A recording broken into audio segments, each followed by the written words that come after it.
So guys ibihe byiza cyane rero kuri mwe mwese mudahwema kutugaragariza ndetse no kutwereka yuko tubana bya buri munsi.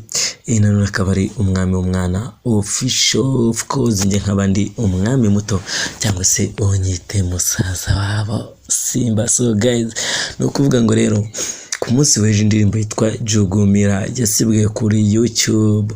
So nukuvuga ngo rero YouTube yo uburyo ikora nk'ubu ngubu nkawo wicaye aho ngaho ushobora kujya kuri YouTube ukaripotinga umuhanzi runaka, igihangano cye ukacyitirira cyangwa se undi muntu runaka, ubwo cyaba nyine atari igihangano cy'indirimbo cyangwa ikindi kintu, nyine nubwo cyaba ari ikiganiro runaka, nyine ukaba wajya kuri YouTube ukabandikira ukavuga yuko iki kiganiro cyangwa se icyo gihangano cyagiyeho ari icyawe. YouTube rero uburyo ikoramo ntabwo ireba ngo uri mukuri cyangwa se n'uri mukuri. So ikintu bakora bafata cya gihangano cyawe bakakigira private, and then bamara kukigira private hakabaho yuko wowe bakwandikira bakakubwira yuko bitewe n'umuntu runaka watanze ikirego yavuga ko igihangano ari icye, nyine ni mu buryo bwo kugira ngo mwebwe mugene mwumvikanishe, mwe uzazane proof, kintu kigaragaza neza, ikimenyetso simusiga kigaragaza yuko cya gihangano ari icyawe. Iyo umaze kukibereka nyuma y'ibyo biganiro bibayeho, igihangano cyawe barakigusubiza. Ibyo ngibyo rero bikunze kubaho cyane. Mbibutse yuko indirimbo ya The Ben yaherutse gusohora Iran Flavor yakoreye Uwikiza Pamela umugore we, nawe nuko nguko byagenze. So sibyo ngibyo gusa rero nababwira yuko na Enjoy ya Diamond Platnumz no twakita Juma Jokes, nawe nuko nguko byagenze. Arakana ko muri Congo kaba reportinze karavuga uti iyi ndirimbo barayinyibye. Rero ukuntu byagenze kuri ako kana, indirimbo ni kwa kundi nka Diamond Platnumz zandimo zo muri Congo usanga zifite nk'iminota nk'icumi, Diamond agakuramo nk'iminota nk'itatu, yamara gukuramo nk'iminota nk'itatu wakayikoramo indirimbo. Murabiza agiye bikora kwa ba Kofi niki. Ihera ko kana karabareportinze karabanje karabahamaga kabwo uti man ngiye twe turavunika twandika ati mwebwe ikintu mukwiye gukora mujye mwishyura muza abayo make nyine tubiganiro, kuko nanjye igihangano cyo cyamvunye nyeko nyandika. So Jugumila rero nayo ni muri ubwo buryo. Jugumila navuga ko ari imwe mu ndirimbo zari zigezweho mu Rwanda. Rero ubu ngubu ntabwo kiri kugaragara kuri YouTube nyuma y'uko witwa Icon Music yayandikishije nk'igihangano cye, aho kuba icya DJ Philip cyangwa se aho kuba icya Chris ndetse na Kevin Kade. Indirimbo rero yagiye hanze ku itariki 21 Gashyantare 2024 mu gitondo cyo kuri uyu wa kane, cyo ku munsi w'ejo kwa kane, nibwo amashusho yayo yasibwe kuri YouTube bitewe nuko ishinjwa kuba yaribwe cyangwa se ari igihangano cy'abandi. Juna yagiye turebera inyungu za Chris ejo ubwo yari ari mu kiganiro n'itangazamakuru, yavuze yuko ko hari umuhanzi witwa Icon Music wayise iye, kuko twari twabanje gusohora amajwi ya audio yayo ku zindi mbuga mbere yuko bafashe video bakayishyira kuri YouTube. So ukuvuga ngo rero nubwo Muniga yaje kuyitiye, kugeza ubu ntabwo turamenya neza niba iyo ndirimbo ari ya Icon Music cyangwa se ari ya Chris cyangwa se DJ Philip, ntabwo tubizi. No kuvuga ngo rero uwo mukoboye nibwo yaje gutanga ikirego kuri YouTube ko igihangano ari iki, bityo rero barayisiba cyangwa se ubundi YouTube ntabwo isiba, nyine wowe bayigira private ku buryo nta wundi muntu ubibona. So nawe ku bantu bazi bya YouTube ushobora gufata video ukayishyira ari prive, wishyize ari prive nta wundi muntu ubona icyo gihangano uretse wowe. Nabo rero niko bigenda, bayigira private, and then iyo mumaze kumvikana barayirekura ikahita ikomerezaho aho yari igeze. Bayikura private bakahita bayishyira public. Junior Gitire yasobanuye yuko bari mu biganiro na Icon Music kugira ngo indirimbo igaruke nyine, cyangwa se abishyura yo bayishoyemo ubundi bayimurekere kuko yagaragaje YouTube yuko igihangano ari iki. Nubwo Jugumila rero itaragaragara kuri YouTube ariko ku zindi mbuga nka Spotify iriho, iracyariho nyine tu. Icon Music rero yayishyize kuri Boomplay, Instagram, TikTok.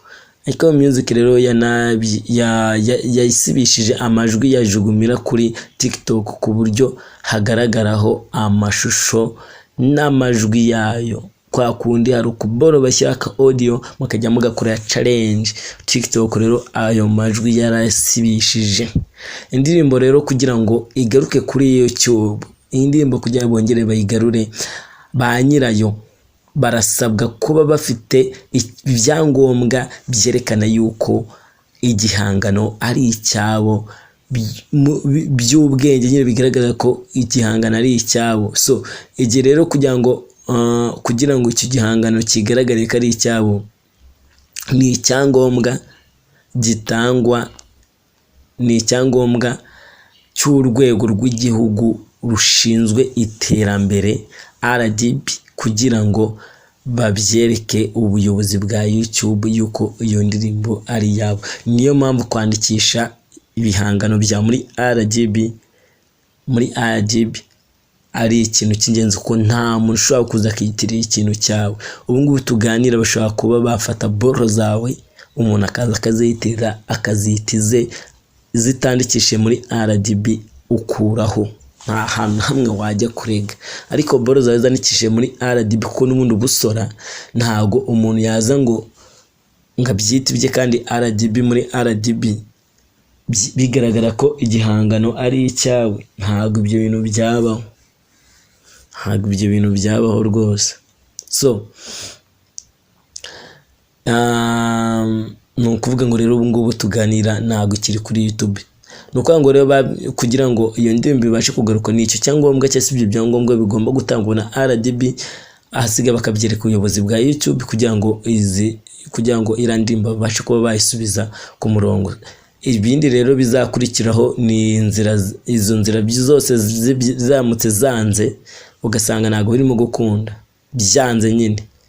Ba nyiri igihangano bakwiriye kwiyambaza urwego rw'ubugenzacyaha RIB, rukabahuza, rukabafata bo uko ari babiri, rukabahuza. Rwamara kubahuza bakumvikana neza, cyangwa se uwiyitiriye igihangano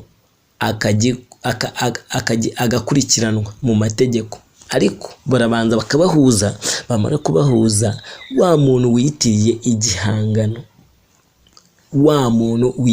igihangano kitari iki arakurikiranwa mu mategeko. Ariko babanje kubahuza nyine murumvikana tu, byamara kumvikana we bakaba bakureka nyine ukikomereza. Iyo byanze rero nibwo haza kuba iperereza, and then wa wundi witiriye igihangano niba ari DJ Free Peter, we ubwo iyo basanze igihangano atari iki arakurikiranwa mu mategeko. Itegeko rero navuga ko riteganya yuko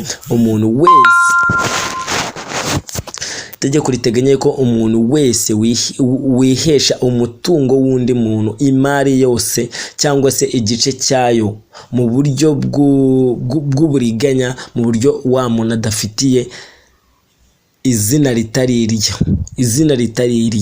cyangwa se izina ritari ry'uwo muntu, cyangwa se umurimo adafitiye ububasha. Nkuko waza kubavuga ngo iri duka ni iryanjye ukarifunga.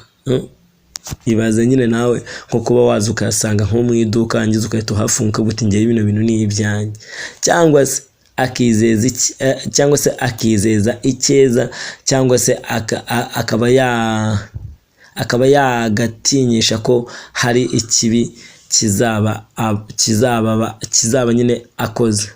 So wenda bino bintu ntabwo wabyumva fresh. Umuntu wese itegeko riteganya yuko umuntu uza akaba yafata ikintu cy'undi muntu, cyangwa se akaza akakihesha, mani iyo bigeze ko ngo kw'icyaha kiguhamije, iyo ubishinjijwe nyine n'urukiko ukabihamwa, ugahamwa yuko ibyo bintu wabitwaye atari ibyawe, igifungo kitari munsi y'imyaka 2 kitarengeje imyaka 3 n'izahabu ya miliyoni 3 z'amafaranga y'amanyarwanda ariko itarengeje miliyoni 5. Ibyo bintu urabirya burya kwa ngo niyo yaba ari DJ Philipita irandimba ihamijwe yuko atari burya yavuga ibyakega byagaragara ko umutungo atari uwe yawufashe ku ngufu cyangwa se yawihesheje ku ngufu. Ako ntago numva ukuntu indirimbo yari imaze icyumweru isohotse. Indirimbo ntago numva ukuntu uwo muniga ubu ngubu aribwo numva ukuntu uwo muniga aribwo yabatangiye kuvuga ngo igihangano cyanjye